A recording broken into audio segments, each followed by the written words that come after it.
Got it. All right, it looks like we're live. I have never done a live stream on my phone before. That's what I'm trying to do, and I'm technologically illiterate. But I had to come and see you guys. Look, I just got off the plane. Hey guys, how are you? See, hey, let's see, Anthony. I'm seeing you. How you doing, man? I hope I'm doing okay here with the with my live stream on the phone. Let me know if I'm not. I don't know how well I can adjust it. But I just got off the plane. I'm in Texas. Hey guys, come on in. Great to see you guys. It is amazing to see you here on this historic day. This amazing day that has never, I can see you. Howdy guys, howdy. Yeah, I'm in Texas. So howdy to all of you in Dallas, Texas. I'll be here for the week, actually. I'll be doing a bunch of videos from here. I remember, it's so funny. I remember my mentor, my spiritual mentor in the sense, Rush Limbaugh.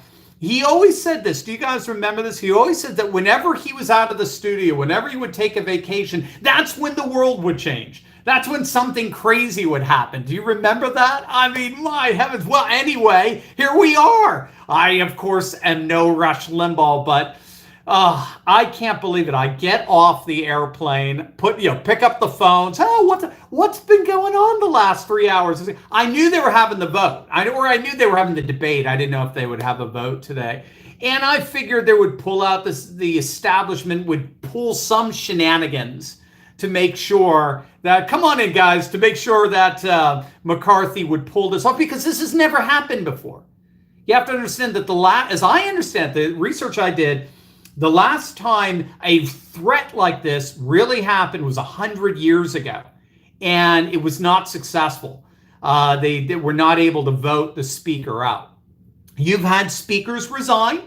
You've had speakers step down. Interestingly enough, Newt Gingrich did after the fiasco of the 1998 midterms, when Clinton actually gained seats when he should have lost it. So you've had speakers step down. You've had speakers threatened with a vote to vacate their chair, but it's never actually happened.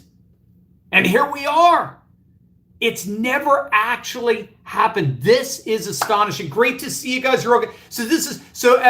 Thank you so much, Rick. I'm still working on adjusting these prescription glasses, but thank you guys for the gifts, for the super stickers, super chats, and so forth. This is the first time I've done a live stream on my phone, so forgive me if it's relatively clumsy here. But I'm totally serious. I got off the phone. I'm at a conference with some of my colleagues here from Turley Talks, and I said, I want to be with my peeps. I gotta go live. And I just want to be with you guys and just savor this historic moment and just share with you some of my initial thoughts about what happened here. I've got my computer here and I just jotted down some notes, so bear with me. But if you are just tuning in and you haven't caught it yet, of course, Kevin McCarthy, the king of rhinos, to be honest, started off pretty well. He started off his speakership relatively well. He was delivering on the promises. At least it looked like he was going to be delivering on the promises that he made, especially with releasing January 6th footage, the full footage, all the thousands of hours of coverage. It looked like he was finally going to be pushing back against aid to Ukraine. It looks like he was finally going to force Biden's hand at the border. It really looked like he was going to do something. And all of a sudden, just the last few months, it's been nothing. And Matt Gaetz forced him on it. He forced his hand. McCarthy acted like, oh, I got the establishment hand, Brooks, the gate slammed shut on McCarthy. I love it. Matt Gaetz called his bluff, and McCarthy is gone. He is out. The motion to vacate filed by the amazing Florida Representative Matt Gaetz passed 216 to 210. It is the first time this has ever happened. It's the first time a Speaker of the House has been voted out. Again, they've resigned, right? They've given up their seat, but they have never been forced to vacate. So what happened today was absolutely historic. But what you have to get here, gang, is how radically ironic today was. How radically ironic. That's the first thought I want to share with you here. And I get this, I want to give a huge shout out to my favorite pollster, Rich Barris of the People's Pundit, because this is one of the first things that Rich posted on his Twitter account when the vote passed, when McCarthy was officially voted out. What's so ironic about today? And thank you. I just saw a super chat go by. God bless you. I'm sorry I missed you.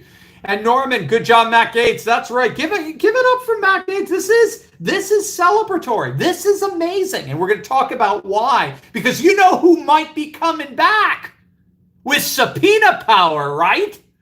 Let that hit you. But, oh, I'm getting ahead of myself. Oh, my gosh, I can't wait. Imagine subpoena power in the hands of one man right now. Can you imagine that? But I'm getting ahead of myself. Why is today so ironic?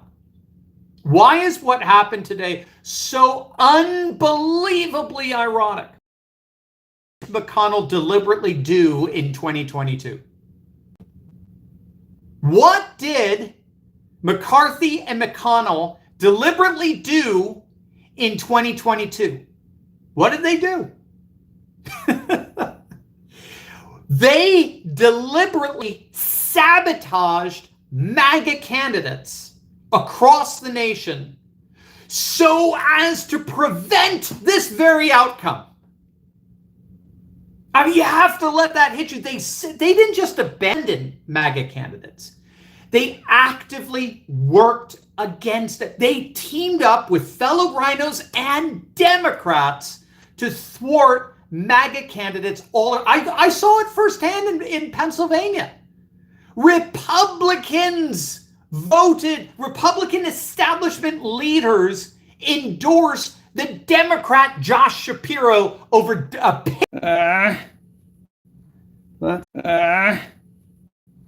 let's see if I go, oh yeah, don't mess with us. Yeah, let's see. Does that work? All right. We didn't. It looked like it was going to fall apart. I don't know. Back. Good. Yes, you guys saw that. Yeah, it might be my phone. I forgot to charge my phone, so I went and grabbed the charger and charged up the phone. But the irony here, I saw it firsthand, is that establishment Republicans who are not a dime's worth of difference from Democrats, not a dime's worth of, they team up with the Democrats all the time to thwart patriot initiatives all across the nation. They are all part of the Uniparty. They're all part of the permanent political class that seeks to protect their own power and affluence at the expense of the values, interests, and concerns that we, the people, care about. Their donors hate us, and therefore they hate us. But they promise all kinds of things to get elected, to get put into positions of power, and then they learn how to deflect, make excuses, you name it. I saw McCarthy and McConnell actively work to thwart MAGA Republicans all across the nation, like Kerry Lake, certainly Doug Mastriano, but why am I afraid? Blake Masters, that's I had another name in my head. We saw that all over the nation in order to prevent precise. Come on, all right, we're back again. Sorry, guys, I'm in a hotel and they're gonna have all kinds. Come on, I'm in Dallas. Everything is bigger and better in Texas. You should be able to handle this a little bit better. But what we have to understand is that establishment rhinos, the neocons, the Diablos, the Democrats and all but label, did everything they possibly could to thwart MAGA from taking over the House. And what just happened today? MAGA took over the House. Let that hit you.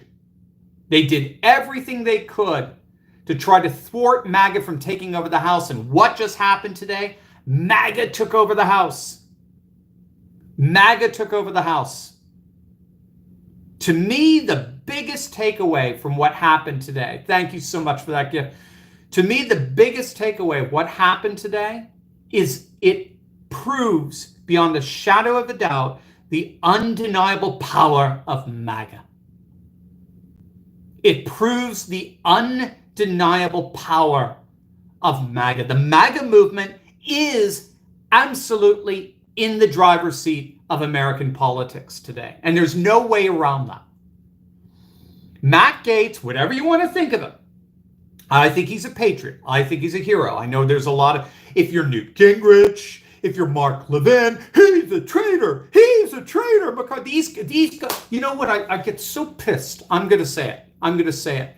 I get so freaking pissed. It works like clockwork. Okay? I mean, it's literally like, a morning following night, better night following day. That whenever the establishment wants to take someone out, notice it's never McConnell, it's never Mittens Romney, it's never McCarthy, it's never no. Whenever they want to take someone out, it's always because they're challenging the establishment. And then the establishment, they Me Too them, or they do some ethics probe, or something like that. They find it, and then like clockwork, the Murdoch Republican, the Fox News Republican gets out there. So we're talking Sean Hannity, we're talking Mark Levin, we're talking the New York Post, the Rupert Murdoch Republic, and Newt Gingrich. They all get out there and then they beat that person to a pulp, accusing them of betrayal, accusing them of all kinds. You're hurting the Republican Party. You're hurting it. This is exactly what happened. This is so fascinating. This is exactly what happened to Ted Cruz. And I got my issues with Ted Cruz back in 2016. He seems to have turned over a new leaf because he recognizes the power of the MAGA movement. But this is what happened with Ted Cruz. Ted Cruz gets elected in 2012. He says there is no way I'm going to allow Obamacare to be funded. I will shut down the government if I have to in order to knock down Obamacare. 2013 rolls in. He gets inaugurated into the Senate. And then when the budget continuing resolution comes in, he says, no way. And he ends up shutting down the government. And the same scumbag voices came out and said, you're going to thwart our chances for 2014. You got to stop. You got to work together with the establishment, blah, blah, blah, blah, blah, blah. And what happened in 2014? The Republicans won one of the biggest landslides they saw in 100 years. This is what Matt Gaetz was forcing McCarthy to do. Stand for something, Matt. Stand for something. Stand for a secure border. Stand for national sovereignty. Stand for the fact that Ukraine is not the 51st state. Stand up for our deficit. Stand up for fiscal sanity. Stand up for some kind of MAGA-based nationalist, populist, traditionalist values, interests, and concerns. Stand up for Republicans, for God's sakes. Stand up for the tens of millions of patriots across this country who are sick and tired of watching our nation get destroyed. Stand up for Trump. Stand up against this weaponized legalism. Do something. And McCarthy said, in effect, no. He deflected. When he was asked, point blank, when he was asked by reporters, are you going to seek Democrat votes to keep your speakership? He did not say no. He did not say no. He actually ended up saying, I think what's important is the institution. Just again, all of this permanent political class bureaucratic crap. And so I think the biggest takeaway here in the end is the undeniable power of MAGA. The establishment may think they're in power, but Matt Gaetz showed them, no, we are in power. And if we decide we've had it with you, you're out. And no amount of establishment donor class protection or support is going to protect you. And so anyway, McCarthy suffered the consequences. So what's next? You know what's next. And you're seeing it all over social media. What's next, gang? Hashtag what? Nominate who? Stay good. Stay with me. Yeah, it's gonna go in and out every once in a while, but just stay with me, guys. Sorry, I don't know if you can continue to see me. I can't see you. It fades out when it does it. But as I understand it, according to the rules of the 118th Congress, in case of the vacancy of the office of Speaker, the next member named on a list submitted by McCarthy to the Clerk of the House will become Speaker Pro Tempore until a speaker is elected. Now, that is North Carolina Representative Patrick McHenry. He'll be the temporary speaker, the speaker pro tempore. And so, obviously, the next big business will be to elect the next speaker. And you already know whose name everybody wants to be voted on. It's not Jim Jordan. God bless Jim Jordan. I like him. But as I understand, he doesn't want to be speaker.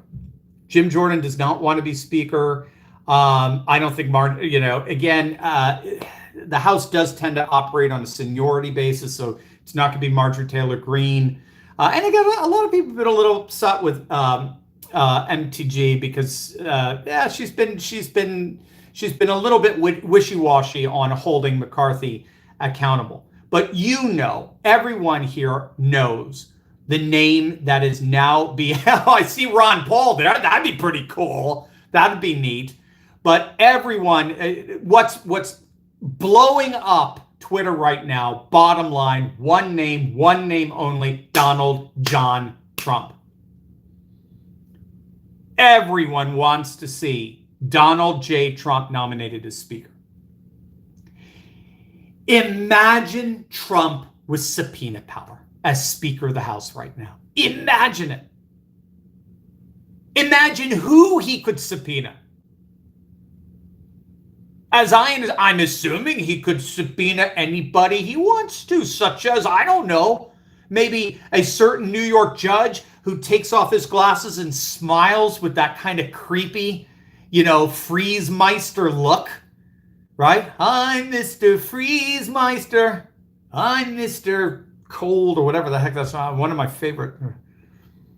I mean, he could subpoena a certain Fulton County DA. He could subpoena a certain New York DA, Manhattan DA, a certain New York Attorney General, a certain Washington, D.C. Special Counsel. Would that not be the most amazing thing you have ever seen?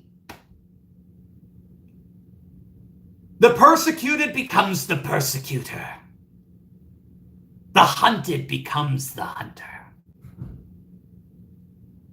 At the very least, I think it would flush out all the remaining rhinos, a vote like that. Hashtag nominate Trump. It's trending all over Twitter right now as we speak. Nominate Trump by the tens of thousands. It would be the single most historic thing to do following this most historic day, nominating Donald J. Trump for Speaker. Think about it. It will force the rhino establishment neocons to show their faces. They'll be forced to vote. They'll show who they really are. Any single representative who votes against Trump guaranteed will face a primary challenger in mere months. Their donors will say, don't do it, but they're going to look at their donors and say, dude, if I vote against Trump, I'm getting primaried in weeks.